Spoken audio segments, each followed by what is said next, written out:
Diz assim o texto sagrado, Eclesiastes capítulo 11, versículo 4, diz assim, ó: quem observa o vento, nunca semeará, e o que olha para as nuvens, nunca cegará, ou seja, nunca colherá. Assim como tu não sabes qual o caminho do vento, nem como se formam os ossos no ventre da mulher grávida, assim também não sabes as obras de Deus, que faz todas as coisas. Então esses dois primeiros versículos trazem uma lição, e o seguinte versículo 6, eu vou ler em seguida, esses dois primeiros trazem uma lição, o que eu vou ler a seguir traz uma segunda lição. E qual é a primeira lição que a gente tem nesses dois primeiros versículos? Aqui diz que a pessoa, o agricultor, o homem do campo, que fica apenas olhando para o vento, ele nunca vai lançar a semente dele. Você sabe que o agricultor, ele tem as sacas onde ele guarda a semente, ele tem o celeiro, e chega a hora dele plantar. Mas se esse agricultor fica só olhando para o vento, e ele fica assim pensando, puxa vida, será que não vai vir geada? E se eu plantar agora, de repente eu vou perder a minha semente? Não, eu não vou plantar agora não, vou esperar. Aí passa um tempo, ele continua observando o vento, observando o tempo, e ele diz assim, eu acho que eu não vou plantar ainda, porque eu estou com receio de que venha seca, período de seca, e se eu plantar durante a seca, eu vou perder a minha semente. E aí ele, de novo, não lança a semente. O tempo passa, e ele continua observando o vento, e ele diz assim, sabe, eu acho que eu não vou plantar agora não, porque eu estou com receio de que haja muita chuva e vai alagar, e eu posso perder a minha colheita, então eu vou esperar um pouquinho. Ou seja, se ele ficar apenas observando o vento, eu pergunto, quando é que ele vai plantar? Nunca. Ele nunca vai tomar uma atitude. Então o outro versículo diz que assim como nós não sabemos a direção do vento, nem sabemos como se formam os ossos de uma criança no ventre da mulher grávida, então nós não sabemos como Deus faz todas as coisas. Então você não pode ficar esperando o tempo passar para você iniciar algo. Nós falamos essa semana sobre o clamor que faríamos e fizemos hoje pelos humildes começos, que são as pessoas que empreendem a princípio com pouquinho, que começam pequenas, mas a Bíblia diz que não se deve desprezar o humilde começo. Ninguém vai conseguir ser um grande empreendedor sem primeiro ser um pequeno empreendedor. E o que nós temos visto é que há pessoas que fazem o congresso há semanas, há meses, há anos, são até fiéis nos dízimos, são ofertantes, fazem votos, vêm toda segunda-feira, mas às vezes elas reclamam e dizem assim, poxa, não está funcionando. Mas o que você entende ou quer dizer quando diz que não está funcionando? Você não está vendo resultado em termos de rendimento, o seu rendimento não está aumentando, mas de repente você continua vivendo dentro de uma rotina que não provoca uma mudança. Aquilo que o dízimo não vai fazer, aquilo que a oferta não vai fazer, aquilo que nem mesmo Deus vai fazer, porque Deus trabalha em parceria conosco, então aquilo que eu quero que aconteça, eu tenho que provocar. Então se você quer ser um grande empreendedor, primeiro você tem que ser um pequeno empreendedor. Eu estava lendo hoje uma matéria sobre o dono da Amazon.com, eu não sei se você sabe, mas hoje ele já ultrapassou o Bill Gates e se tornou o homem mais rico do mundo.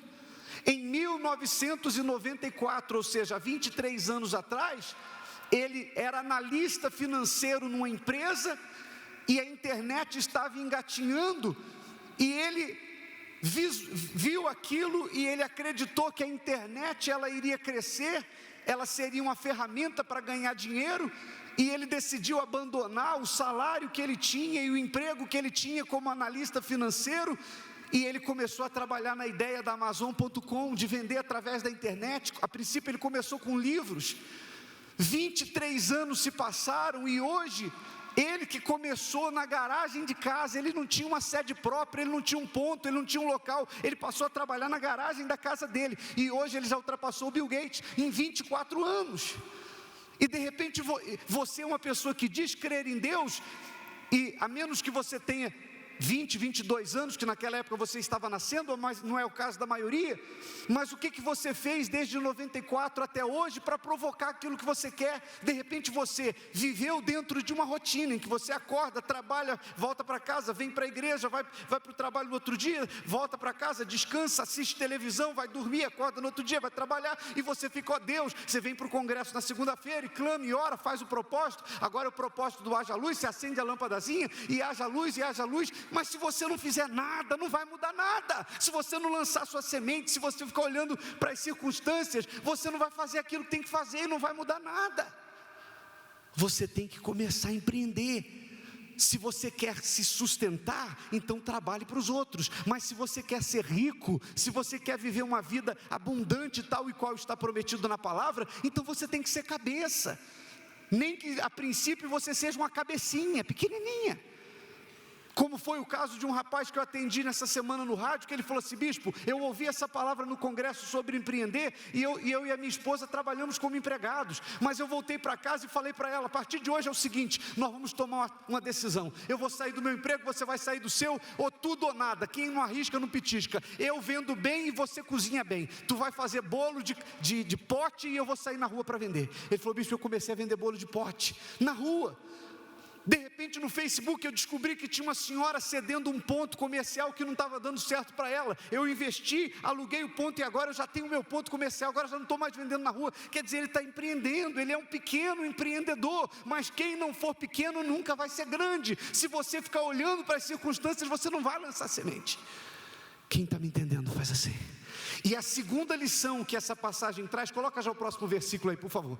A segunda lição que essa passagem traz do livro de Eclesiastes, que, diga-se de passagem, foi escrito por Salomão, que foi o homem mais rico que já existiu. Ele disse assim, ó: pela manhã semeia a tua semente, e à tarde não retires a tua mão, porque não sabes qual prosperará, se esta, se aquela, quer dizer, se uma, se outra, ou se ambas igualmente serão boas. Ou seja, você plantou aqui, tá bom, você está esperando colher aqui, mas não fica só aqui não, planta ali também, porque você não sabe se nos dois lugares vai dar certo, ou se apenas em um vai dar certo. O que eu quero dizer com isso? Às vezes a pessoa fica muito presa a uma área só, porque ela diz: é isso que eu sei fazer, essa é a minha formação. Mas olha o caso do Amazon.com, ele era profissional como analista financeiro, mas ele se tornou milionário numa área que não tem nada a ver com a dele. E tem muita gente que fica nessa dizendo assim: ah, mas é isso aqui que eu faço. Você fica só plantando aquela semente ali e você não planta outra, você não sabe qual vai dar fruto. E às vezes tem uma coisa que não está dando certo e é o próprio Deus que não está permitindo, porque Ele quer te levar para um outro lugar. Quem está me entendendo faz assim.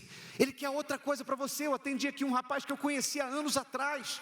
Dias atrás eu atendi ele aqui na igreja, aqui no templo, e ele falou para mim o seguinte: bispo, eu estava numa situação que eu cheguei a morar de favor na casa do meu irmão, e eu tentei ser corretor, e ele falou: bispo, que negócio difícil, eu fiquei tentando como corretor, eu não consegui vender um imóvel. Tem gente que vende, tem gente que fica rico com corretagem, mas para ele não deu certo. Ele falou: eu saí, parti para uma outra área que eu nem conhecia, que eu nunca trabalhei, e de repente as portas se abriram, e ele falou: hoje eu estou com um patrimônio de 5 milhões de reais, mas imagina se ele continuasse plantando apenas na parte do corretor, que não estava dando certo, ele teria ficado na estaca zero. Por isso que a Bíblia diz: semeia aqui a tua semente, mas não fica esperando aqui não, planta ali também. Às vezes você tem que mudar, não fica com a sua mente presa a alguma coisa não, porque se não está dando certo em uma área, vai dar certo em outra. Se você não colheu aqui, você vai colher ali, mas quem planta vai colher cedo ou tarde. Quem está me entendendo, pessoal? Faz assim. Eu estava atendendo um senhor lá no Rio Grande do Sul algum tempo atrás, quando estava lá, e ele tem 2 lojas. Ele abriu 2 lojas, e uma dá um lucro muito bom para ele, e a outra só no vermelho, trabalhando, e a loja só no vermelho. E um dia ele me procurou e falou assim: bispo, olha, ora lá, eu fui na loja, orei, foi outro pastor e orou, e aí ele me procurou depois e falou: bispo, a loja está no vermelho, Eu falei: como é que está a outra? Ele falou: a outra me dá um lucro maravilhoso, só que o lucro da outra está tendo que cobrir essa que está no vermelho. Eu falei: por que o senhor não fecha a que está no vermelho e fica com a outra que só vai dar lucro? Ele falou: mas aí é derrota, bispo. Aí é derrota, eu vou fechar, eu vou aceitar a derrota? Eu falei: o senhor sabia que a gente fecha igreja? O senhor sabia que quando a igreja vai para um lugar, se a gente vê que não vem povo, não dá certo, às vezes não é aquele local, não funcionou, já trocou pastor, não foi, a gente fecha a igreja. Isso não é derrota não, isso é estratégia, isso é administração, é você trabalhar com a cabeça. Às vezes Deus não aprovou, Ele quer ir em outro lugar, mas se você fica ali dando murro em ponta de faca, aí ele, sério bispo? Então pode? Eu falei, por que não pode? É administração, senhor. Ele foi lá e fechou, passou um dia, ele falou, bispo, o senhor me tirou um peso, agora só estou tendo lucro. Quem está me entendendo, pessoal? Faz assim. Então são atitudes. Às vezes a pessoa fica orando, esperando que Deus faça aquilo que ela tem que fazer. Não, é você tem que empreender, você tem que tomar atitude, você tem que fazer a sua parte. Você vai provocar aquilo que você quer, através de atitudes acertadas. Semeia pela manhã a tua semente, e de tarde no repouso a tua mão. Você não sabe qual vai dar fruto, se esta, se aquela, ou se ambas. Quem entendeu direitinho, faz assim.